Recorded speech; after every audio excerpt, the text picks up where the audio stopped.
this is going to work. Thank God we're live now. Thank God for that.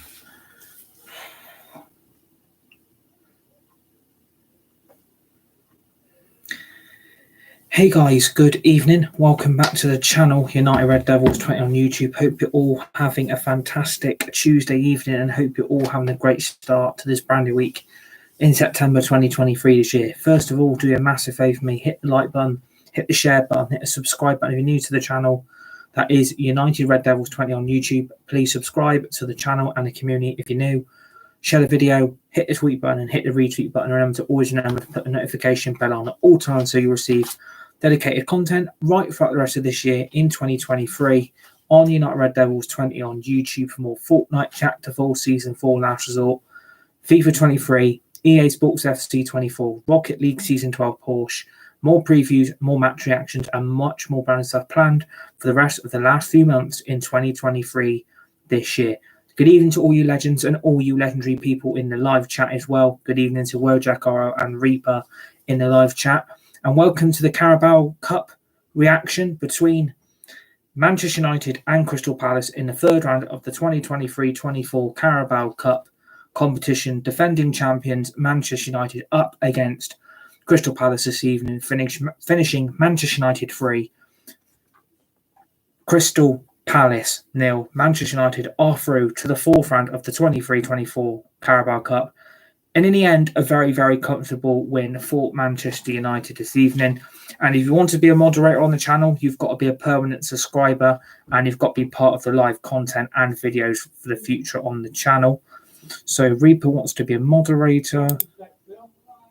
So we're going to add him as a moderator. We're going to make him a managing moderator and then we're going to save it. There we go. Reaper in the chat, you are now a moderator. So yeah, Manchester United 3, Crystal Palace 0 in the Carabao Cup this evening. A very, very comfortable win for Manchester United this evening in the Carabao Cup third round, finishing 3-0 at Old Trafford under the Old Trafford lights, in which was a very, very impressive, comfortable and very, very welcoming win for Manchester United. A win that was desperately, desperately needed. A win that we needed to get the result from. And now, hopefully, we can go on and defend the Carabao Cup this season and go on to win it once again. It was very, very comfortable. I expected a much tougher game. I thought Crystal Palace were very, very poor in the first 10 minutes. And as soon as the first goal was conceded, the whole Crystal Palace game plan went out the window. Everything blew up in front of Crystal Palace's face. And basically, the whole Crystal Palace thing just went out the window. Because as soon as the second goal went in, the whole Palace momentum, the positivity and the confidence, the morale was absolutely shattered. That Roy Hodgson team played well for the first 10 minutes, and Roy Hodgson would have been very, very pleased with the impact his Crystal Palace players had on that game at Old Trafford in the first 10 minutes of this evening. But as soon as the first goal went in through a well-deserved Alejandro Garnacho goal, Manchester United were on their way to a very comfortable win, and getting that early goal was pivotal towards Manchester United then building on a second goal to make it comfortably 2-0 up at half-time. Nothing much to worry about. The win is basically in our hands. And at the end of the day, Manchester United taught Crystal Palace an absolutely football lesson. They taught Palace how to play football. And they basically ripped Crystal Palace apart. I've never seen Crystal Palace play so poor under Roy Hodgson like this. I thought Crystal Palace were bang bloody average. In the first 10 minutes, I was quite impressed with their performance. I thought they came to Old Trafford, made a big influence in the first 10 minutes. But like I said, as soon as Garnacho gets United in front, the whole Crystal Palace plan just went out the window. I did not see a response from the Palace players. I saw nothing to hope Palace were going to get back into the game. And I think the Palace fans and the Palace supporters knew from then that as soon as you get the 1-0 down, your heads drop, the morale drops and the confidence drops. And I didn't see any response that was going to scare Manchester United this evening. And then soon as Casemiro heads in from the Mason Mount corner for the assist to put United comfortably 2-0 up through absolutely pinpointing very, very bad marking and very, very bad defending in the Palace penalty area to defend the United corner. Casemiro is left basically unmarked. Jeffrey Schlupp has had an absolute nightmare. Casemiro has been left completely unmarked. No one's around him, and Casemiro has basically got a free header on goal and has found the back of the net for Manchester United. And United were 2-0 up at half-time, and it was very, very comfortable. I thought, Manchester United, for the first time in nearly 8 games, were very, very impressive. I think that first half was very, very good for Manchester United, and Onana didn't really have anything to deal with. And we also kept a clean sheet, and I think that was important that we kept that clean sheet. Gives Onana back some of his confidence from the Bayern Munich game, and that is now 2 clean sheets in a row, 2 wins in a row in all competitions. And I think Manchester United can be quite pleased with their week so far. That's 2 wins on the trot now, a clean sheet, and 4 goals have been scored in 2 games. So hopefully now that Manchester United are now going to get back into the full swing of things, and United will find their way back to the top under Erik ten Hag with 2 absolutely very important results that, as defending Carabao Cup winners, you've got to go out and put performances there as champions, saying why you won that trophy last season. And Manchester United absolutely dealt Crystal Palace a lesson of how to play professional football at a high level. I think that Roy Hodgson team, if you're looking at it from a bigger point of picture, their defence is very, very vulnerable. And I think their midfield isn't as good as people think it is. And their attack is left much to be desired. I think Mateta, up front for Palace, he has 1 shot on goal in the 85th minute through, very, very poor United defending, having Mateta have a free shot at goal that, Onana's palmed out, but it's fallen straight to the other Crystal Palace substitute, which has put the ball wide. Hopefully, Crystal Palace would not have got back into the game, but that was probably Crystal Palace's best chance of the night to get a goal back, and probably Crystal Palace's best chance of finding a consolation because they knew the game was gone. Palace knew the result wasn't going to happen, and I think, there's Palace fans and Palace supporters have turned up to Old Trafford tonight and they have to be left very frustrated, very disappointed. I thought I was going to expect a much tougher game. I thought Palace were going to come to Old Trafford with the threat of the players they had available. I was quite surprised to see their team sheet, Dean Henderson, Rob Holding making their first Palace starts tonight in a very, very big cup game that, maybe Palace can sneak something from. And I think, ex-Man United rejecting Dean Henderson, I think where that went wrong for Dean Henderson tonight is quite clear to tell that, he's left the bigger club. He's been, left a club that he was very stable at, and he's gone to Crystal Palace, and he has had an absolute nightmare coming back to Old Trafford, returning to Manchester United for the first time as a Crystal Palace player. And 10 minutes in, Dean Henderson has pulled his thigh through a clearance from his own penalty area. Dean Henderson has felt the injury straight away and has had to be substituted for an ex-other United reject goalkeeper in Sam Johnston. So it was a very, very bad night for 2 United reject goalkeepers in Dean Henderson and in Sam Johnston. And I think that is where it clearly went wrong. I think Palace knew, soon as the Dean Henderson injury happened, I think the players and the confidence was gone because they knew that Dean Henderson probably could have had an absolute miracle night against his former employers in Manchester United and produce something miraculous to keep United from scoring. And simply, soon as you feel your thigh at the top of your leg from a clearance of your own, you basically know you're gone. You basically know the game is done and your match is basically over. And that already, alarm bells must be ringing for Crystal Palace board and owners of spending 20-odd million on Dean Henderson, and he's already out injured for you.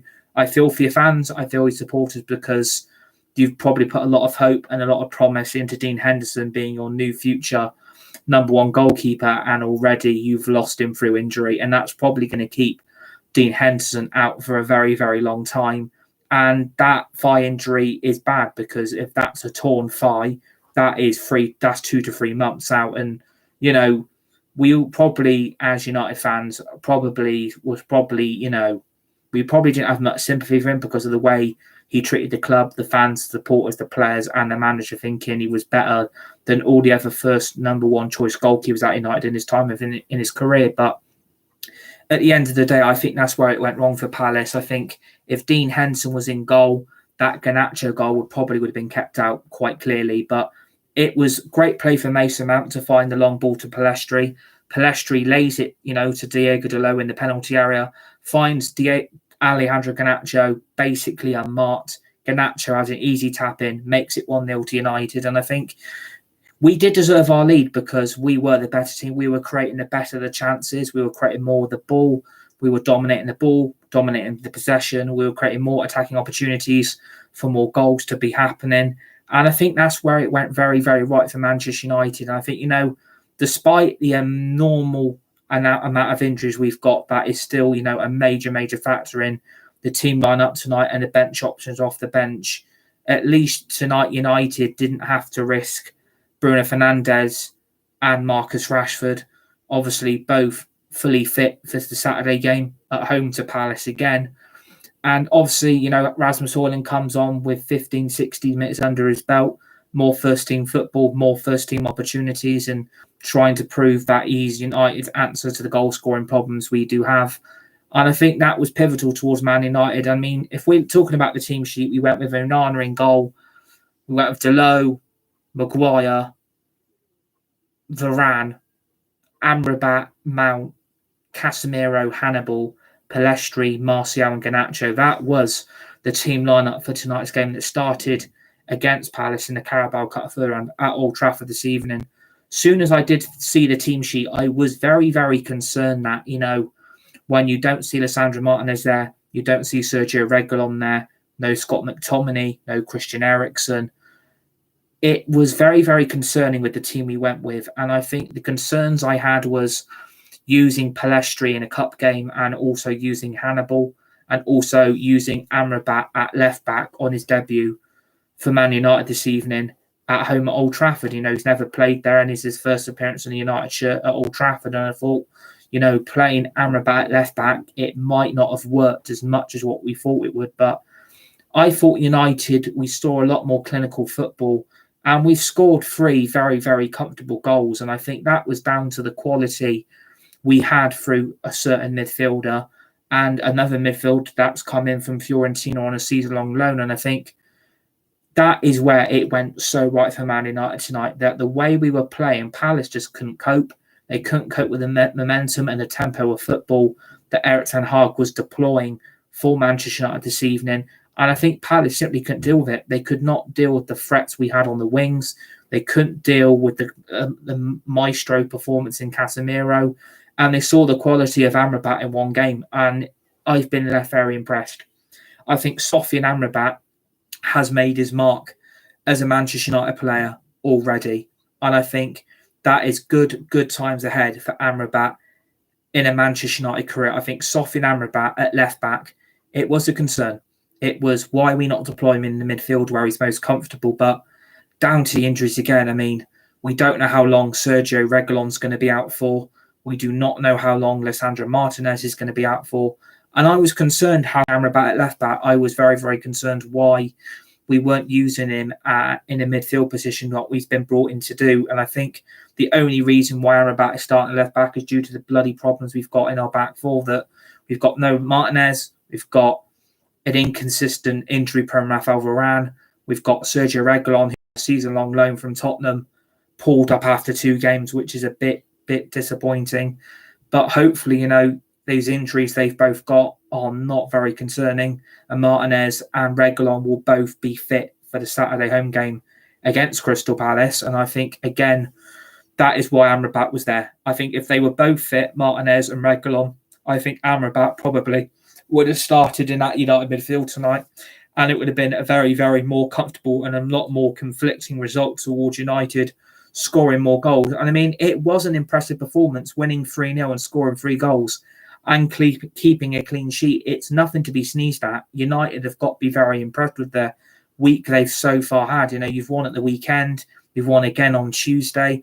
I'm hoping United can keep this up now. I'm hoping that, the bad times are now behind us. I'm hoping that we can go on a long winning run now, keep this momentum up, keep the positivity up, because we are basically now at home more than we are away now in the month of October coming up this weekend. So I think United now, they need to start moving forward, get the first team players back fit, get them back into the first team, and you will see a lot more consistent United punishing the opposition in big games that Ten Hag is desperate for points for.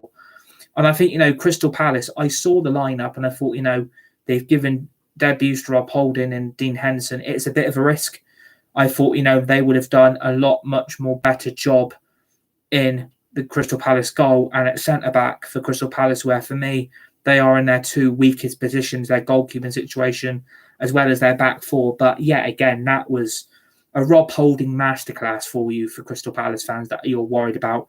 An ex-Arsenal reject that couldn't even get into the Arsenal team because he was trash, who has now been put into your Palace back four and made you look even worse. I think Rob Holding had an absolute nightmare debut for Palace. I think going long-term, he is a defensive concern for me, for you more than me, because I am not a Palace fan. I'm not desperate. I think, at the end of the day, Palace fans, you should be concerned that you are conceding way too many goals and you've not won your last two. And I think Roy Hodgson has got very, very big problems ahead at Crystal Palace this season. And I know he's only been brought back to get this team till the end of the season in May 2024 when the Premier League season ends. But at the end of the day, I thought Crystal Palace were going to come to Old Trafford and they were going to give United a scare. I thought Palace were going to turn up and show what they're made of and show the quality that in some positions they have got very, very good key players. And I thought that Palace team, without Wilfred Zaha, it's very, very weak. Without Eze, who was on the bench, which was, in my opinion, a ludicrous decision. If I was a Palace fan and a Palace supporter and I looked at that lineup, I would have been thinking, where is the threat from? That Palace team has got no threat. That Palace team's dreadful. Without Eze in your midfield and Elise on the right wing, that Palace team going forward have got no product, no attacking flair. I think without those two players in that Palace team, Palace are going to struggle massively. And I'm not a Palace fan, but playing like that the way you did and you deployed yourself at Old Trafford, you are 2-0 down very, very quickly on. And let's look how long both the goals took between the first and the second, because it's important to know where this, went basically wrong for Palace, because they were just basically B-Tech team. So, United have taken the lead on the 21st minute, and then 6 minutes later, you then concede a second. So basically, we take the lead on the 21st minute, and then the 27th minute, 6 minutes later, Palace have conceded again. That is not good momentum. That is basically heads down, confidence gone, morale gone. That Palace team basically is panicking because they know the game's gone. They know the result's gone, and they know they're not going to come back from it. I think Palace should have been a lot better than what they were. Seriously, I thought Palace were dreadful. I thought Palace as a footballing team, there's nothing going forward for them. There is nothing positive about that team. And I think Roy Hodgson has been brought in just to get you by till the end of this Premier League season. I mean, you're already at the Carabao Cup, and the best hope Palace have got is staying up in the Premier League, which they will, in my opinion, if they can keep their key players fit. But that Palace team to leave Eze on the bench and a Doucouré that's got way too much on the hype train, that Palace team is at 6s and 7s. I mean, Jeffrey Schlupp isn't a good player anymore. I think Palace have got too many players that do not fit into the Roy Hodgson style of play. And I think, it's a big concern because, with Elise and Eze in that team, I think this would have been a completely different result. I think if Eze would have started and Elise would have started, they would have caused Man United hell. They would have caused so many problems, because you look at the team selection and you look at United back four, you're playing Amrabat at left back, you're playing Maguire, and you're playing Diallo. And I thought, yet again, that worried me from a United fan point of view, that we're going with Diallo and Harry Maguire, and we're playing Amrabat at left back. And I was like, what is Ten Hag thinking? What was the decision making behind that lineup? And why are we deploying players out of position again? And I think Ten Hag has got two hands tied behind his back. He's having to put players in position because he hasn't got the players he really wants to put there. He hasn't got Reguilon. He hasn't got Martinez. He hasn't got Luke Shaw, Malacia, Kobbie Mainoo, Ahmad, Wan-Bissake, Scott McTominay, Christian Eriksen, Jadon Sancho, and Anthony. That's 11 first-team players out of that United lineup already again. So 2 weeks in a row, 2 games in a row, United have been left massively undeployed, massively out of squad depth, and a lack of quality off the bench that is going to get any United fan excited. The 3 best players on that bench by a mile was Bruno Fernandes, Marcus Rashford and Rasmus Hojlund. You look at that bench and you look at the rest. Tom Heaton, Bandia, Dan Gore, Victor Lindelof. You've got no Scott McTominay, no Christian Eriksen and no Reguilon that probably Ten Hag could have done with tonight. And he didn't have them.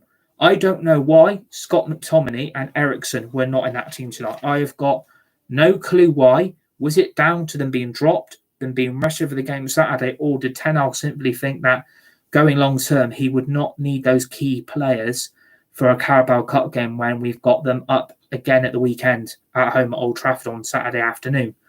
That's probably the thinking behind the Scott McTominay and the Christian Eriksen decision. But if you think about it, what if they're not injured? What if they are injured and they're not in a team because they're both injured? That again, that is, if you add those both on to the players who've got at the moment, that's 13 first-team players gone already. So United are absolutely twiddling their thumbs trying to keep this squad fit. Any more injuries to that United team, I do not see how we're going to fulfil any more of our fixtures because the fixture congestion at the moment is ludicrous. Palace on Saturday, Galatasaray next Tuesday, Brentford the weekend after that, FC Copenhagen, and then Manchester City, and then Sheffield United. 6 other key big games that United need squad depth for, and I can see why Ten Hag has made changes tonight. When I looked at it from the start and I thought, bloody hell, we're in trouble here with the team we went with. I was concerned that United are not going to get out of this and we are going to go out. I was concerned yesterday. I was thinking about it in my head and I was thinking about it logically, physically and mentally, what could happen. After the way we performed against Burnley in the second half with 10 minutes to go, I was concerned what this Palace team could do because I think Doucouré, at times is very debatable if he's great or not. But without Elise and, Zaha and Eze, that Palace team is, it's not the team that I expected Roy Hodgson to go with tonight. And I was surprised by that. I thought, Roy Hodgson would come to Old Trafford and he would pull something off out of a miracle. I thought, Roy Hodgson would come to Old Trafford and deploy a team that he thought Palace could get something from. And it didn't happen. I think Palace are just so lackluster of options. And I think that's why they lost the game. Like, you're 2-0 down in 27 minutes. That easily tonight could have been 6 or 7 for United. Because the chance Johnny Evans had on goal, that could have been 4. So Johnny Evans could have had 2 goals in 2 games. Well, he should have had a goal against Burnley, but was wrongly and unfairly ruled out by VAR yet again. And he nearly had a free header on goal. And the Crystal Palace players tonight were making it so bloody easy for those United players. And United did play well, but Palace also made it so easy to play against them. So both sides of the story is United were good, but Palace were making it a lot more easier for Manchester United to make even more problems for the Palace goalkeeper, the Palace midfield, and the Palace back four because they're just shambolic. Like, United were ripping them to shreds. And long term, for me, if Roy Hodgson's going to deploy the way of football that way he's playing at the moment, Palace are going to have big trouble because how are you going to beat the other bigger teams? Because you're already out of one trophy. You're not going to win the FA Cup. And really, in my opinion, you're going to stay up, probably a mid-table finish again. But where's the, from a Palace fan point of view, where is the project to get this team moving up the table a bit more? And I think that is the problem for Crystal Palace. Wilfried Zaha left Palace because he knew his contract up and the ambition at Palace is finish mid-table. As soon as the Champions League club comes calling, you're not going to turn that down. He went to Galatasaray on a free. That's bad negotiating from Palace and the board and the owners to lose Wilfried Zaha on a free. They should have let him go the year before for money. And Zaha is going to become a top player in the European team in Galatasaray, who United got in their Champions League group. You take Eze out of that team and Elise Doucouré, that Palace team have basically got Will Hughes in the midfield. I mean, Will Hughes is coming on at Old Trafford. The ex-Watford reject. That does not fill me with confidence Palace are going to do well. But we move on to more United topic. And I think, we are through is the main thing. We have won 2 games in a row. We've kept a clean sheet and we scored 4 goals. That has been the main important thing from this game tonight. And as the defending champions of the Carabao Cup, which we won last year, against Newcastle United in that final at Wembley. We won 2-0 to end the 6-year trophy drought. And we've won again tonight. We've won in the third round. We are now through to the fourth round. And hopefully this momentum now may be the best slice of action. We all deep down know that maybe top four and Champions League football for next season is gone after 6 Premier League games. I think logically and physically, I look at the Premier League table, I look at where United are, I look at where City are, and Liverpool and Brighton and Spurs and Arsenal. I look at all of them above us at the moment, and Aston Villa. I look at all of those teams above us at the moment, and I look at this from a United point of view. We are currently 8th or 9th in the Premier League on 9 points from 18.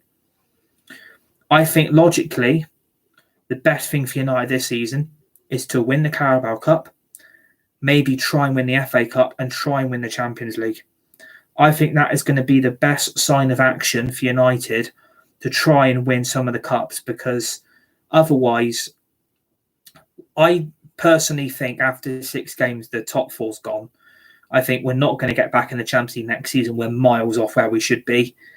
And against better opposition, United will get found out. But against a Palace team that has got hardly any quality, United knew that there was not going to be a lot of problems. But, United, they still have their concerns because, we have had injury returns. Harry Maguire returned from injury tonight. Mason Mount returned from injury. And so did Tom Heaton. But, what did concern me? I know Mason Mount has played his first game back for nearly 2 or 3 months. But second half, I see a substitution of Lindelof for Mason Mount. And I think to myself, has Mason Mount done another? Has he done another injury? Has he got another injury for Ten Hag to make that substitution happen? I hope not. I'm hoping it's just for first team football sake that he wanted to give Mason Mount the first 45 minutes to see what he could do on return from injury. I'm hoping it's going to be the latter. I'm really hoping it was just Mason Mount was not fit to play both halves and he can only play the first 45. That is what I'm hoping it was. That is what I was hoping long term. That was the thing I had in mind. But if Mason Mount has got another injury and he's only just come back, then that's concerning because we've paid 60 million for him. And if that's 2 injuries again, he could be out for a while. He could honestly be out. And I mean, I look at the back four. I mean, Lindelof came on and I thought, bloody hell, we're back to Maguire, Lindelof. We're back to Magaluf again, and we've still got Diego Diallo on the pitch as well. And I was concerned. I was very concerned in that United back four, that second half. It was concerning. I was like, I do have my worries here. I do have my concerns. But, players like... And then you bring Johnny Evans on for Rafael Varane. So basically, you've got Lev Evans and Magaluf and Mag Evans. You've got Mag Evans, Linda Evans, and you've got Magaluf. You've basically got 3 different combinations at centre-back, but you're putting Lindelof at left-back. And to be fair, Johnny Evans, in his first 2 games back in a United shirt, I know we shouldn't have brought him back. And I know deep down this was not the answer for United to bring him back, Johnny Evans, as a United player. The only reason, logically and mentally and physically, is that Johnny Evans is only at Manchester United and he's back at the club due to the pure fact that Maguire turned down the move to West Ham, threw his toys out the pram, rejected the move and didn't want to leave. And he wanted to pay off to leave Man United, and Man United said no. That is why Johnny Evans is at Manchester United, because if Maguire would have been sold, Man United would have brought a centre-back in to replace Maguire. And as soon as Maguire threw his toys out the pram, the only option for United was to bring Johnny Evans in. And for me, he has been very, very solid in his first 2 games back. But do I have confidence that, Lindelof, Maguire and Johnny Evans are the answer at Man United for the back 3 positions in that back 4? No, not a bloody chance. That back 4 with those 3 in it is like Bambi on ice. United will concede goals. And as soon as all 3 of them were playing and Lindelof was playing at left back, you deep down know Lindelof at left back is going to be a nightmare. And it showed in that second half. And it showed the same for Harry Maguire. Yet again, another bloody dreadful performance. makes too many stupid tackles, concedes too many stupid free kicks in dangerous positions on outside the United penalty area. And the only thing I think he did good at the end of the game was slide in for that tackle to put out for a throw-in on the Crystal Palace player in the 85th minute. I thought that was the only really thing he did great. And I think there's too many United players in that team that I think to myself, we're going to give an opportunity to, but are they the answer long term? And some of them maybe are proving themselves. But what concerned me, and I'm still going to have this big debate about 5 or 6 of these players: Hannibal Mabry, Pellistri, Diego Dalot, Martial, Johnny Evans, Donny van der Beek, and Dan Gore. And we can put Maguire in there, and we're putting Lindelof in there. So that's 1, 2, 3, 4, 5, 6, 7, 8, 9. 9 of those players played in the United shirt tonight. And I know, obviously, it's the Carabao Cup. It's not really a competition that, matters a lot. It doesn't really matter if United go out of it. It doesn't really matter if we defend it or not. But we did need to win that game tonight. And it was important that we got another win to boost the confidence and the morale of the players. And hopefully they will take that into the game ahead of the Premier League game against Palace on afternoon, because we play Palace again in the league. So I look at those 9 players and I look at, long term, are those the answer to Man United's long term ambition is to get us back where we all want us to be? The pure answer is no. I thought, yet again, what concerned me, and I know Eric Ten Hag sees a lot in Hannibal Mabry, and he sees a lot of potential and a lot of enthusiasm and a lot of excitement. But what concerned me, Hannibal Mabry picks up a stupid yellow card for a tackle on Jordan Ayew. He clips his ankles and gets a yellow card. He then makes 3 or 4 bad tackles and 3 or 4 different other fouls after he picks up that yellow. That yellow card is hanging over him on a knife edge, right? He picks up another yellow. United are 2-0 up, but they're down to 10 men. Palace confidence goes up, the confidence goes up, and the morale of the players thinking, right, United may be 2-0 up here, but they're down to 10 men. Hannibal Mabry's been sent off. That substitution should have happened at half-time. When you've got a player at risk on a yellow card, you realise you have to get him off before he causes United to get weak and make us vulnerable in the closing stages of the game. I do not rate Hannibal Mabry. All this hype, all this excitement, all this positivity that Hannibal Mabry is the next big thing. It's the biggest load of bollocks I have heard in years. And we can also put Pellistri into this equation. Those 2 are not the answer for United's right-wing problems and the midfield crisis. Because if Scott McTominay and Eriksen are both injured, we are left with Hannibal bloody Mabry. I just don't think long-term that is the answer. I think we need better. I think Hannibal Mabry could have done with a loan move, personally, or a permanent move away from United where he gets first-team football at another top European club. And Borussia Dortmund wanted him all summer long, and United said no to 15-20 million, which was ludicrous. Even a loan move to like a Luton Town, which was on the cards. Man United said no, we're keeping Hannibal Mabry. I've seen tonight Hannibal Mabry is going to cause United issues. And if he gets sent off, I think United lose that game, and that 2-0 lead goes. Personally, Pellistri on the right wing is another problem. He tries to take on the world on his own. He tries to take on 3 or 4 other players in front of him, and he loses the ball and concedes possession. He then gives the ball away, and then Crystal Palace are on the counter-attack. I just think Pellistri isn't an answer either. I think Ahmad's better than Pellistri. I saw the season he had at Sunderland in the Sky Bet Championship last season. Ahmad was ripping those championship defences apart. Pellistri was another one who could have done with a loan move, and United said no.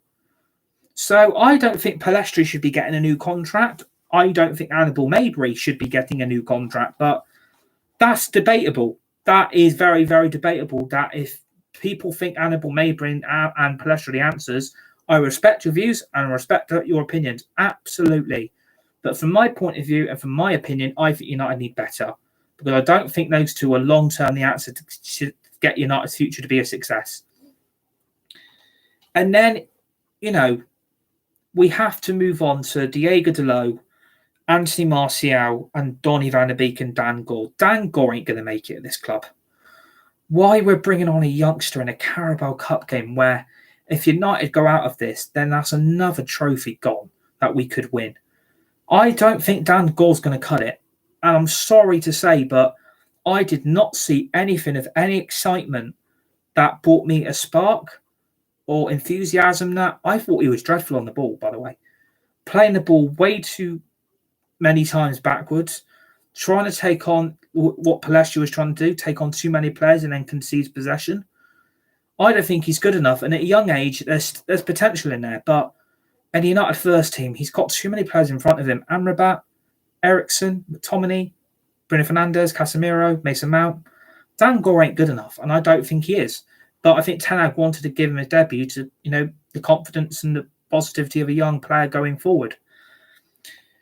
I think Donny van de Beek is another one. What did he do for that midfield to make any excitement in the second half? I know Hannibal Mabry had to be brought off, and it was the correct decision from Erik ten Hag to bring Hannibal off in the end. Once that substitution was made, I breathed a sigh of relief. I was like, thank God Hannibal Mabry's gone off here, because this is going to get bad if he gets sent off, and United could bottle this, and then we go out the Carabao Cup. But I thought Donny van de Beek as well. I mean, a guy who is surplus to requirements has played in a Carabao Cup game. It's quite laughable, to be fair. It's very, very laughable. I think Donny van de Beek deserves better. I think Donny van de Beek is only in that squad tonight due to Christian Eriksen and Scott McTominay. That is the only reason why I think Donny van de Beek played, in my opinion, tonight for United.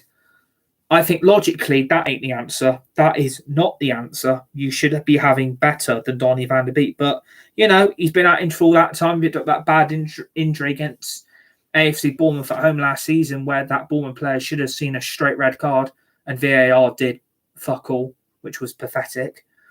But I thought Donny van de Beek, it didn't really excite me. I'm sorry, it really, really didn't. I thought that was a bad substitution. I don't think it worked. I don't think it paid off. And I think United, long-term, they don't need him. Personally, they do not need Donny van de Beek. But it was good to see him back on the pitch. It was good to see him getting some minutes. But I don't think he's very good on the ball now. I thought, when we brought him, he was going to be great. But the way Solskjaer treated him and the way Solskjaer got away with a lot of shit, Ole Gunnar Solskjaer is responsible for the Jadon Sancho situation.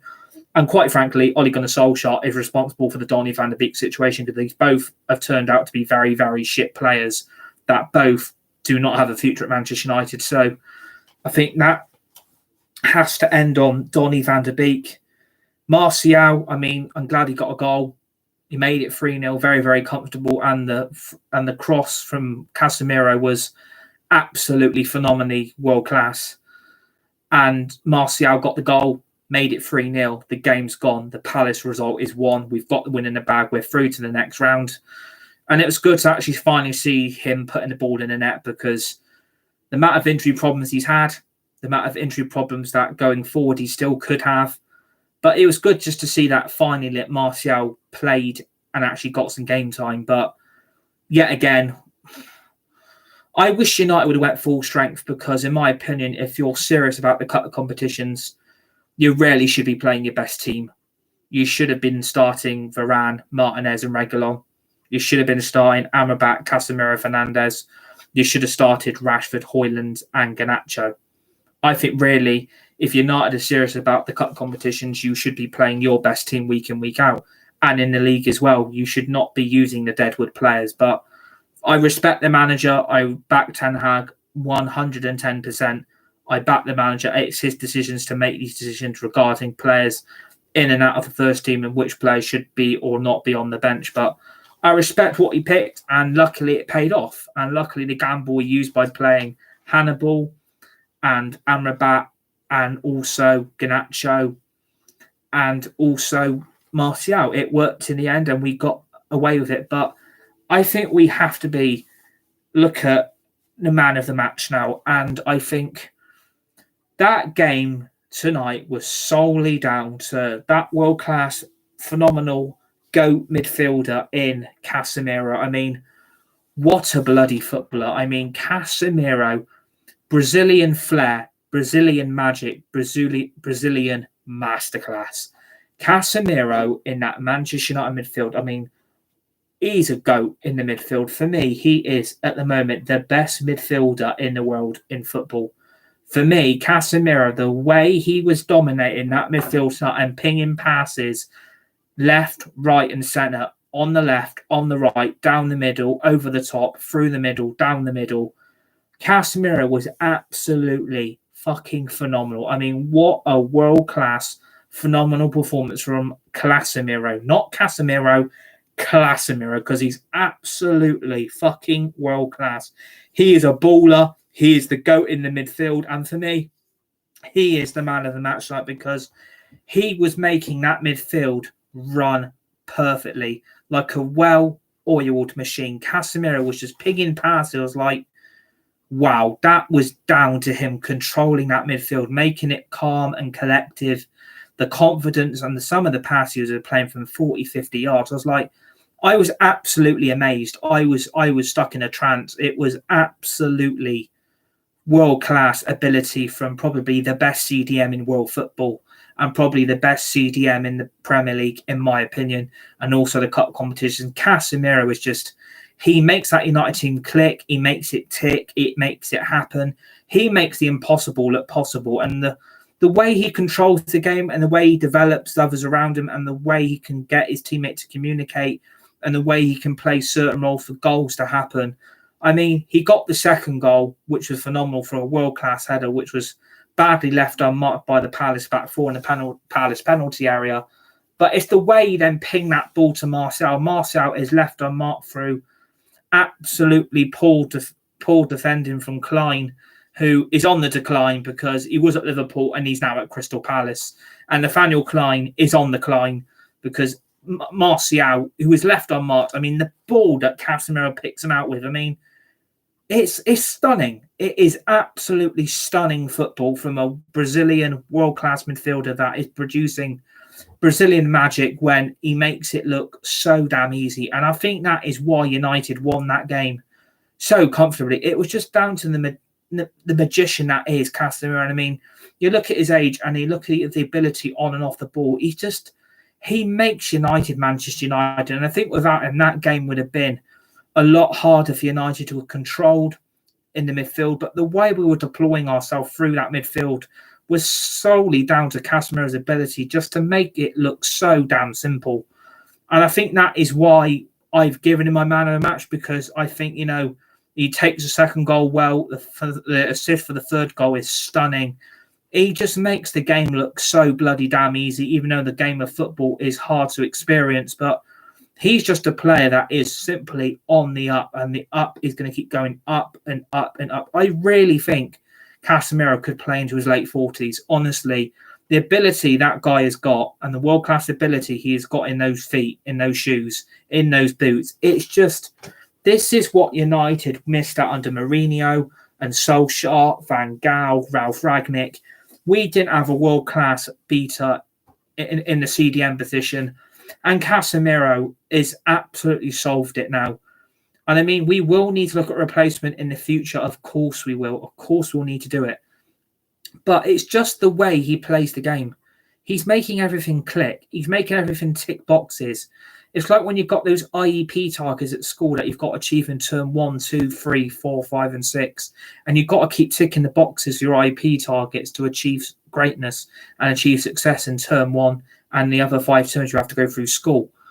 And he was just ticking every box. And I think solely down tonight, that is why United won that game. It's just the ability. And I think another special mention for Sofyan Amrabat. I mean, for me, another one who is going to make it at this club, another world-class midfielder that is being deployed at left-back, his unusual position down to Sergio Reguilon's injury, but his work at left-back to run the ball out of play, to prevent the Palace player from putting the cross in the United penalty area, but the way he was pinging passes as well. And I think that midfield's already clicking, and Amrabat and Casemiro have not played football with each other long. at United, and one game in, I'm left starstruck. You've got Amrabat, phenomenal, world class. You've got Casemiro, phenomenal, world class, and then you've got Mount, then you've got Fernandes, and then you've got Eriksen. All that is a combination. It's fucking frightening. We used to have McFred and Andres Pereira and Jesse Lingard. All that's gone now. You've now got Sofyan Amrabat, Casemiro, Bruno Fernandes, Christian Eriksen, and Mason Mount. You don't need Mctominay. You don't need Fred. You don't need Donny van Beek, and you don't need Hannibal Mabry, because those five alone, I mean, that is a world-class midfield waiting to make things explode. And I think it will. That United are going to have some great moments this season. I feel a bit more confident and a little more positive the way I'm feeling after the last two games. 4 goals scored, 2 wins in a row, 2 clean sheets. It's just looking on the up, and I think that is why I go down to that midfield of Amrabat and Casemiro, because it's just, for me, United have got the best midfield in the league. In the cup competition, United have got the best midfield, in my opinion. And that is why I think, Amrabat gets Casemiro's my man of the match, but also a special mention to... that is why Casemiro gets my man of the match, and there's obviously a special mention to Sofyan Amrabat, because without those two tonight, United do not make that game possible, and United do not win that game comfortably is what they did. But Crystal Palace were awful. They made it look so easy for United, and Palace were just crumbling like a Maryland cookie biscuit. They were absolutely crumbling away. But it was just dreadful football at times from Palace, and I don't think Eze could come to the rescue. It was already too late. Without Doucouré, you're crap in the midfield. Without Elise, you're dreadful on the wing. And without Wilfried Zaha on the other wing, you're basically dreadful as well. So we're through to the next round. Manchester United 3, Crystal Palace 0. United into round 4. Hopefully now a long unbeaten run, more clean sheets, more positive results, and hopefully United keep this momentum up when we play Crystal Palace in the home game on Saturday afternoon at Old Trafford on match day 7 of the Premier League season. So I hope you enjoyed the reaction. Hit the like button, the share button. Please keep subscribing to the channel and the community if you're new. Share the video, hit the tweet button, hit the retweet button. Remember to put the notification bell on at all times to receive dedicated brand new live content, videos and shorts right throughout the rest of 2023 on United Red Devils 20 on YouTube. Please keep subscribing to the channel and the community if you're new. Share the video, hit the tweet button, hit the retweet button. Remember, put the notification bell on so you receive brand new Fortnite Chapter 4, Season 4 Last Resort, more previews, more match reactions, more EA Sports FC 24 content coming up for you guys tomorrow afternoon with more Manchester United career mode. We've got a Luton Town career mode as well, Al Nassr, Bristol City, more Manchester United. We've got Rocket League Season 12 Porsche, and we will be getting the new Crew Motorfest Sport game as well. And then please join me for the Premier League preview at home to Crystal Palace on Thursday afternoon between United and Palace on Saturday afternoon. Join me for the Premier League preview Thursday afternoon. Speak to you guys soon. You're all amazing. You're all legendary. You're all legends. Thanks for watching. Peace. Come on, United. Come on, US. Manchester United 3, Crystal Palace 0. Thanks for watching.